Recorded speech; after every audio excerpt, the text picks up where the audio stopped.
안녕하십니까. 오늘은 마가섭존자와 관련된 이야기 두 번째 시간입니다. 사실 부처님을 모시고 일생을 수행한 존자들의 이야기를 한두 번에 걸쳐서 이렇게 이야기하는 것은 좀 송구스럽고 또 다 말씀드릴 수 없을 것입니다. 그럼에도 불구하고 시간 관계상 좀 줄여야 되는데요.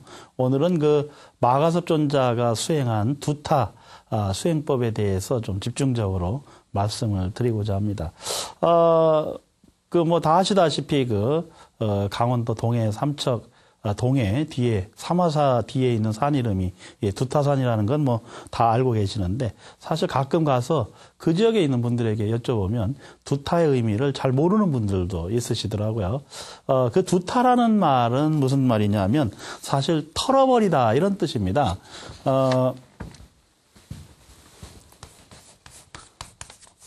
이 두타라는 말은 산스크리트어에서 온 말인데요.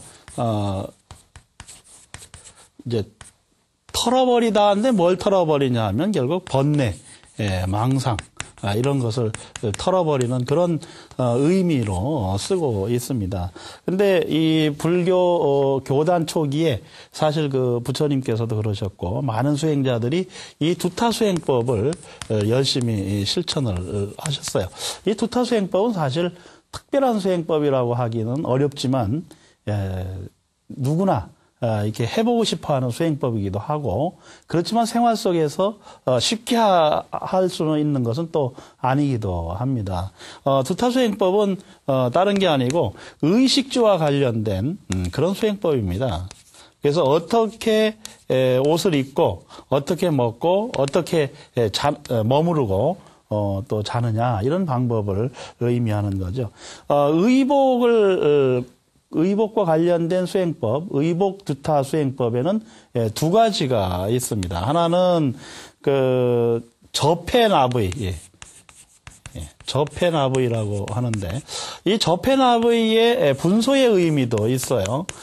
이 분소의는 시신을 덮었던 천을 이제 잘라서 타고 남은 천을 잘라가지고 조각조각 기워서 입는 천이 이제 분소인데, 또 이것도 구하기가 쉽지가 않습니다. 그래서 꼭 그렇게만 입으라고 하는 건 아닙니다만은, 이 접해납이라는 것은 버려진 헌옷입니다.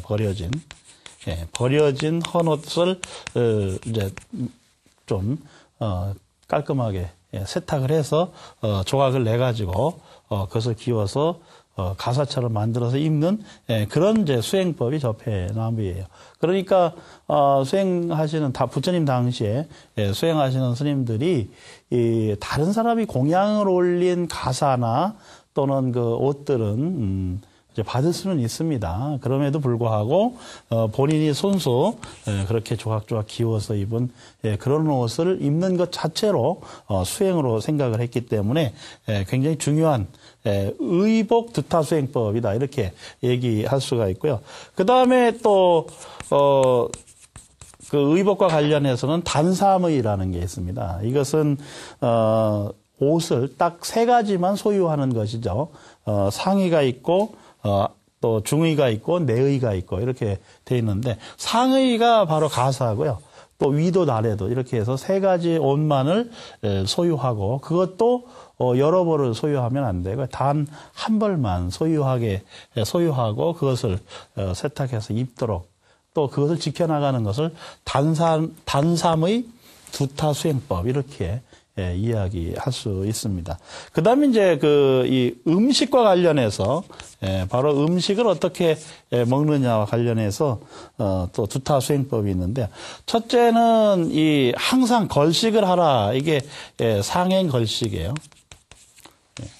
두타 수행법에서는, 가능하면 공양도 받지 않고, 직접 중생들의 세계로 가서 항상 걸식을 하는 방법이 지켜졌어요. 그것은 많은 사람들에게 복을 지을 수 있는 기회가 되고, 또 스님들이 그 걸식을 할 때 공양을 받게 되면은 그 공양을 올린 사람에게 법을 설해줘야 되니까 법시를 실천하는 기회도 됩니다.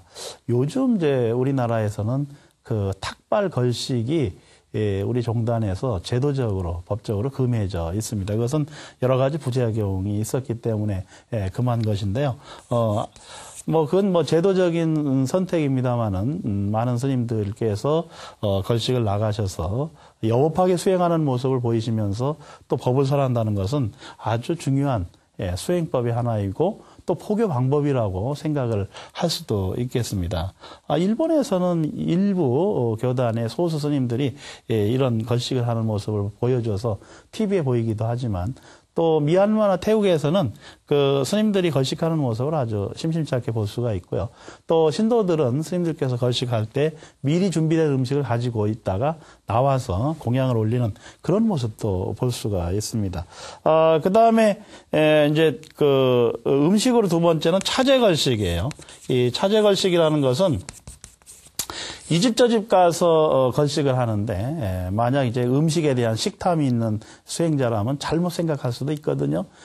어느 집에 가면 좋은 음식을 준다. 이것을 습으로 알게 되면 저절로 발길이 그 집으로 향할 수가 있게 됩니다. 그래서 음식은 이 집 저 집 가서 걸식은 하지만 순서대로 걸식을 한다는 겁니다. 그래서 어느 집을 시작으로 걸식을 한다면 순서대로 7집만 가서 걸식을 한다. 그게 7가식이라고도 하는데, 7가구만 반드시 걸식을 하게 돼 있습니다. 7가구를 갈 때까지, 공양을 받지 못하면 어떻게 할까요? 그러면 그날 이 걸식은 중단해야 됩니다. 그러니까 아주 엄격한 수행법이고요. 그래서 자기가 먹는 음식에 대한 철저한 절제가 필요하다는 것을 알 수 있고, 그 다음에 세 번째 이제 음식과 관련해서는 수일식법. 이라고 하는 것인데, 이것은 하루에 한 끼만 먹는 겁니다. 다른 말로 일종식이라고도 하죠. 사실 우리나라가 지금 현대사회에서 하루에 음식을 3끼를 먹지, 우리나라도 조선시대 중기까지만 해도 어려운 사람들은 2끼뿐이 먹지 못했고요. 신라시대만 해도 보통 하루에 2끼만 먹고 지냈습니다. 그래서 이제 음식을 먹는 횟수가 다른데, 요즘은 이제 3끼를 먹다 보니까 음식의 중요성을 잘 모르는 경우도 있습니다. 여하튼 이 수일식법은 수행자들은 하루에 한 끼만 먹도록 되어 있었고요. 그 다음에 네 번째로 전량식이라는 게 있습니다. 전량식. 이것은 양껏 먹지 마라 이겁니다. 그래서 바로 안에 든 음식으로 자기가 공양을 받은 바로 안에 든 음식으로 만족을 해야지 또 먹고 이러면 안 된다는 거죠. 그래서 이런 전통이 이제 뭘로 이어지느냐 하면 소식으로 이어집니다. 아마 절에 가서 공양을 들어보신 분들은 스님들하고 함께 공양을 해보신 분들은 아시겠지만 그 스님들께서 이렇게 공양을 받으시면 조금 덜어서 옆에 이렇게 내놓는 모습을 종종 보실 수가 있는데, 그것은 바로 이런 소식 또 절양식의 의미가 담겨져 있는 수행법의 일종이라는 것을 이해해 주셨으면 좋겠습니다. 그래서 스님들은 어떤 경우든 이런 바로 안에 들어있는 음식에 만족해야지 그 이상의 음식에 이제 관심을 보이고 이러면 이제 식탐이 일어나게 되고, 본래 수행이라는 게 탐욕에서 벗어나려고 하는 수행인데, 식탐을 일으키면 안 되지 않겠습니까? 그리고 이제 음식과 관련해서 하나 더 있는데, 5번째는, 중호부득 음장이라고 표현합니다. 중호부득 음장. 말은 좀 긴데, 이것은 뭐냐. 음식을 먹은 이후에, 오후에는 음료수도 먹지 않는다 이거예요. 보통은 이제 초기 불교에서 수행하시는 두타 수행자들을 제외한 스님들은 하루에 한 끼를 드시는 것은 원칙입니다. 그리고 한 끼만 드시는데, 그러나 오후에 과일이라든가 음료수를 드실 수 있도록 허락이 돼 있었어요. 그것은 이제 개인의 체력이라든가 필요에 의해서 먹을 수도 있고 안 먹을 수도 있고, 그렇기 때문에 음료수를 마시는 것은 물이나 음료수를 마시는 건 허락이 됐었는데, 이 두타 수행자들은 철저하게 식사 이후에는 물 한 모금 입에 넣지 않는 그런 엄격한 그 규칙을 지켰어요. 그것을 중후부득음장 이렇게 표현을 하고 있고, 이제 이 주와 관련된 것은 뭐냐면 거처를 정하는데 매우 그 중요한 기준이 작용되고 있고요. 그 중에 이 첫 번째가 제알았냐, 제알았냐처. 라는 의미입니다. 알았냐라는 것은 사실 아주 간단하게 지은 운막 같은 거예요. 초기에 이 두타 수행을 하는 스님들은 어떤 벽이 있고 기둥이 있고 지붕이 제대로 갖추어진 그런 집에 들어가서 수행을 하거나 안거를 하면 그 집에 대해서도 집착을 일으킬 수 있기 때문에 알았냐라고 하는 아주 작은 그런 이 운막 같은 것을 지어서 거기서 거처를 하면서 그것도 3일 이상 머무르면은 또 그 자리에 대한 집착이 일어나니까 3일 이상 머무르지 않고 3일을 이용하고 나면 전부 흩어서 전혀 없었던 것처럼 해놓고 다른 곳으로 떠나야 되는 그런 이제 규칙이 있어요. 그러니까 이런 알았냐를 지을 수 있는 곳에서는 그 3일 정도 머무르면서 쓸 수 있는 그 나뭇잎이라든가 뭐 풀잎 이런 것을 모아가지고 하는 그런 이제 초막이죠, 일종의. 초막을 짓는 정도는 허락이 됐지만 벽을 갖추고 있고 지붕이 있으면서 그 고정적으로 생활할 수 있는 공간에서는 두타 수행자들은 들어가서 자지 않는 것이 원칙이었습니다. 근데 저 알았냐를 지을 수 없는 곳에 있다 그러면 어떻게 생활했을까? 총간주라는 말이 있습니다. 이 총간주는 그 무덤가입니다. 무덤가. 무덤가에서 이런 그 알았냐가 없는 경우에는 공동묘지나 혹은 무덤가에서 잠을 자라, 머물러라. 이게 총간주고요. 그 다음에, 이런 것도 이제 찾을 수가 없는 경우는 어떻게 하느냐. 수하지, 나무 밑에서 머무르는 것입니다. 나무 밑에. 그래서 비를 피할 수 있는 나무 밑에서 머무르는데, 부처님께서도 수행을 하시면서, 종종 머물렀던 나무가 뭐 다 아시다시피 보리수나무 아니겠습니까? 그래서 제가 인도에 가서 생각을 해봤어요. 왜 많은 나무들이 있고 무성한 나무들이 있는데 꼭 보리수나무 밑에서 부처님께서 수행을 하셨을까? 그런 의문을 가지고 보리수나무 밑에 있어 봤습니다. 근데 인도의 보리수나무는 우리나라의 보리수나무보다 좀 차이가 있습니다. 그것은 보리수나무가 우선 크다라는 점이고요.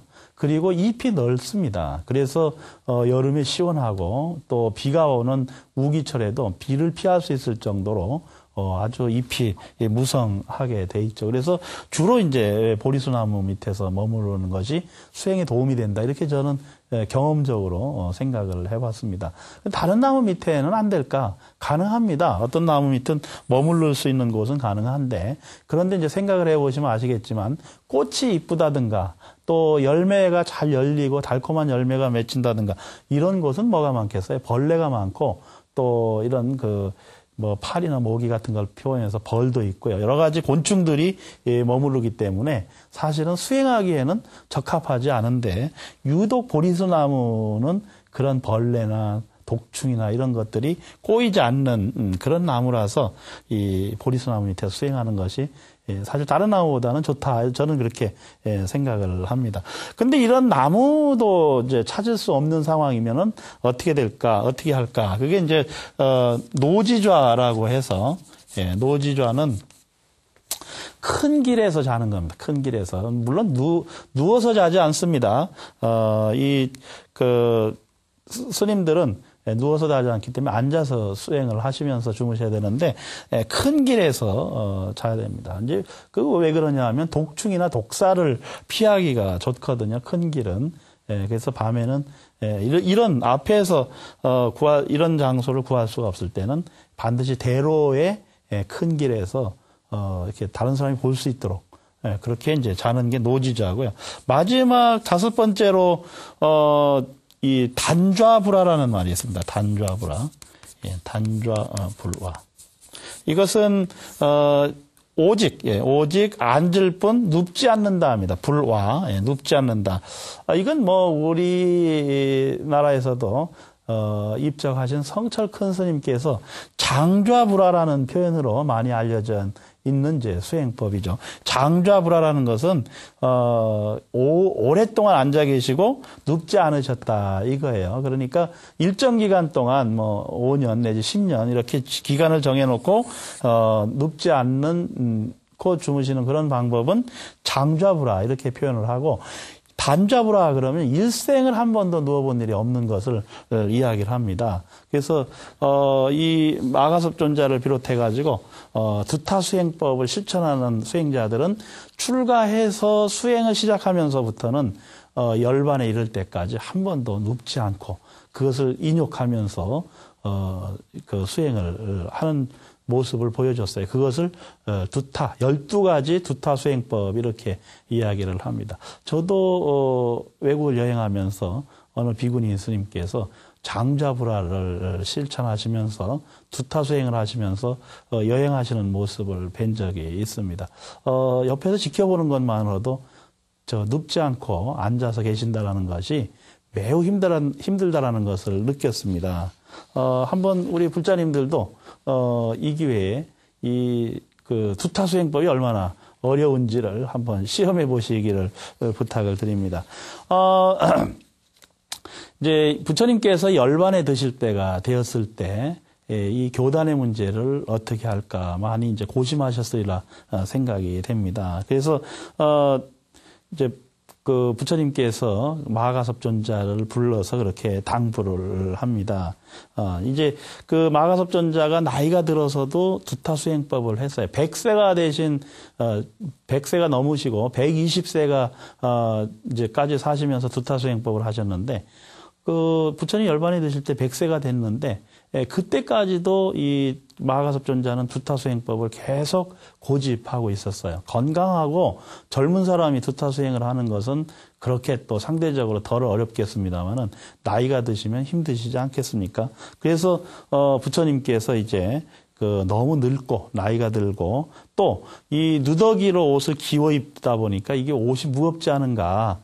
그리고 그러니까 이제 앞으로 가볍고 부드러운 옷을 입도록 하라 이렇게 그 당부를 하셨어요. 그러니까 부처님께서 그렇게 당부하시자 마가섭존자는 이렇게 이야기를 합니다. 저는 오랫동안 아란야를 익혔고 또 누더기를 걸치고 걸식하는 것이 이미 몸에 배었고 또 그것을 찬탄해 왔습니다.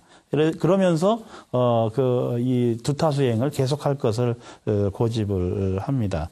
그러니까 부처님께서 마가섭존자에게 또 묻습니다. 그대는 어떤 의미를 살폈기에 아란야를 찬탄하고 누더기의 옷을 입고 걸식하는 것을 찬탄하고 있는가? 이렇게 부처님께서 가섭존자에게 묻습니다. 그러니까 가섭존자는 또 이렇게 대답합니다. 저는 현생에서는 몸과 마음에 걱정 없이 기쁨을 누리고 편안하게 살 수 있고 미래에서는 중생을 위해서 밝은 등불이 될 수 있다 이렇게 생각을 합니다. 제가 그 두타 수행법을 하는 이유 바로 그 아란야에서 자고 초막에서 자고 그리고 음식을 철저히 조심하면서 누더기를 걸치고 걸식을 하고 다니는 이것이야말로 현생에서는 몸과 마음의 걱정을 모두 사라지게 하고 번뇌망상을 없애주면서 또 동시에 미래세에서는 중생을 위해서 밝은 등불이 된다고 생각을 합니다. 이렇게 대답을 하셨어요. 그러니까 부처님께서 뭐라고 그러셨느냐 하면 앞으로 만일 두타 수행법을 비방하는 자가 있다면 그것은 나를 비방하는 것과 같다. 이런 말씀을 하셨습니다. 그래서 이 마가섭존자는 부처님의 그 가르침을 듣고 본인이 열반하실 때까지 완벽한 두타 수행법을 실천한 것으로 알려져 있습니다. 그 부처님께서 이제 대열반에 드실 때가 되었기 때문에 아까도 말씀드린 것처럼 종단에 대한 그 교단에 대한 걱정이 좀 있으셨죠. 그래서 가섭존자를 또 불러서 질문을 합니다. 그런데 그래서 그 질문을 하시면서 내 나이가 이미 80에 들어서 완전한 열반에 들 때가 되었다. 그래서 내 법을 가섭과 안한에게 전하고자 하는데 그대들은 나의 법을 잘 외우고 기억해서 후세에 널리 전파하도록 하라. 이렇게 이제 말씀을 하십니다. 그런데 이 가섭존자가 이제 그 부처님께 질문을 하죠. 세존이시여, 수많은 제자들이 있고 또 신통력이 뛰어난 많은 제자들도 있습니다. 그런데 왜 그들에게 법을 부촉하지 않으시고 저희들에게 이런 말씀을 하십니까? 이렇게 이제 완곡하게 그 거부의 의사를 표현을 합니다. 그러니까 부처님께서 뭐라고 말씀을 하셨느냐 하면 두 사람만큼 이 법을 잘 지키는 사람을 보지 못했다. 그러니까 이 두 사람에게 법을 전하는 것이 가장 바람직한 길이다라고 생각하셨음을 밝히십니다. 그래서 이제 이 마가섭존자는 또 그렇게 이제 질문을 합니다. 세존이시여, 전에는 이 계율도 적었고 또 부처님께서 뭐 이런저런 말씀을 적게 하셨어도 많은 수행들이 출가를 해서 법을 여법하게 지키면서 또 법을 깨닫고 또 배우는 사람들이 많았습니다만은 지금은 왜 이런 사람들이 좀 적어집니까? 이렇게 이제 질문을 하셨어요. 그러니까 부처님께서 거기에 대해서 이 세상이 탁해지면 정법을 소화하는 사람보다는 사법을 추구하는 사람들이 더 많아지고 또 그럴 때는 가짜가 판치는 경우들이 많다. 이렇게 말씀을 하시면서 바로 그 정법이 소멸하려고 할 때는 사법이 판을 치고 잘못된 법들이 횡행하는 현상이 나타나는 것을 지적을 하셨습니다. 그래서 이 마가섭존자는 부처님의 가르침을 잘 받아들이면서 부처님께서 열반하신 이후 20년 동안 제1차 경전결집을 주도하셨고요. 또 교단의 기틀을 세우셨고 또 안한존자가 법을 깨우쳐서 교단을 이끌어갈 수 있도록 아라한이 되도록 이끌어 주셨고요. 그리고 계율을 청정하게 지키면서 교단의 그 토대가 굳건해지고 어떤 어려움이 와도 붕괴되지 않는 그런 교단을 만들기 위해서 노력을 하셨습니다. 그리고 120세 일기로 완전한 열반에 들어가셨는데요. 오늘날 한국 불교에도 이런 마가섭존자와 같은 훌륭한 스님들이 많이 계십니다. 그런 스님들의 노력으로 우리 교단과 또 정단이 발전하고 또 그런 그 복덕과 지혜 가피력으로 또 많은 불자들이 깨달음의 길로 또 복덕과 지혜를 구족한 그런 불자들이 많이 생겨나기를 기대하고 있습니다. 여러분 고맙습니다.